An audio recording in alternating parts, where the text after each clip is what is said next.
The man just squeezed the basketball with his bare hands and it instantly deflated. Then thick smoke came out. It turned out that the man was a feared gangster boss, but on this day, he was accidentally hit by a man who fell from a height. The next second, he was miraculously reborn into the man's body. But what puzzled the man was that none of his family members who rushed to the hospital after hearing the news cared about him. Instead, the voices of accusation never stopped. It turned out that the real culprit who pushed the man down was the man's younger brother. And the younger brother did this to monopolize the family's billions of assets. But now the younger brother is putting the blame on him. He said the man wanted to frame him, but the man accidentally fell down the stairs. The father immediately scolded the man for framing his own brother in order to fight for the family property. They didn't know that the man in front of them was no longer the weak man who swallowed his anger in the past. The mother and sister also believed the brother's words and blamed the man. The father wanted to teach the man a lesson, but at the moment when the father slapped him, the man grabbed the father's hand without raising his head. Then he pushed the father away without caring. This moment shocked everyone. They didn't know why the man suddenly it was like a different person.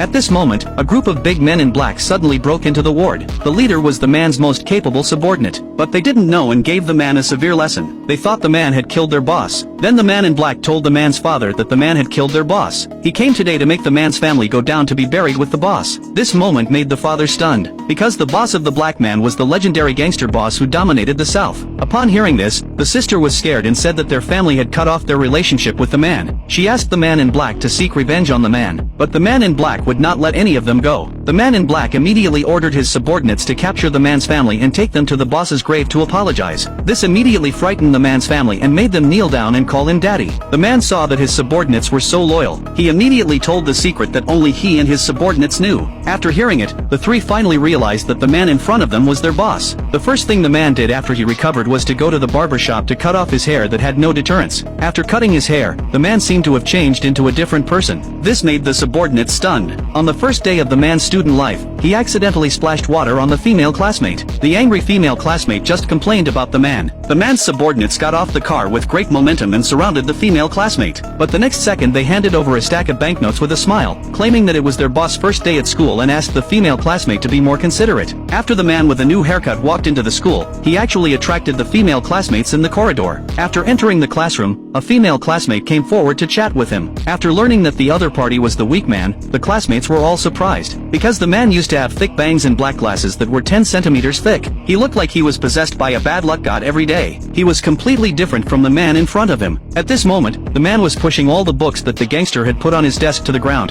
At this moment, the gangster came in aggressively. He angrily scolded the man for daring to throw his things and asked the man to go out with him. After going out, the gangster took out the video of bullying the man in his mobile phone. He wanted to use it to mock the man, but the man at this time was no longer the weak man he used to be. He kicked the gangster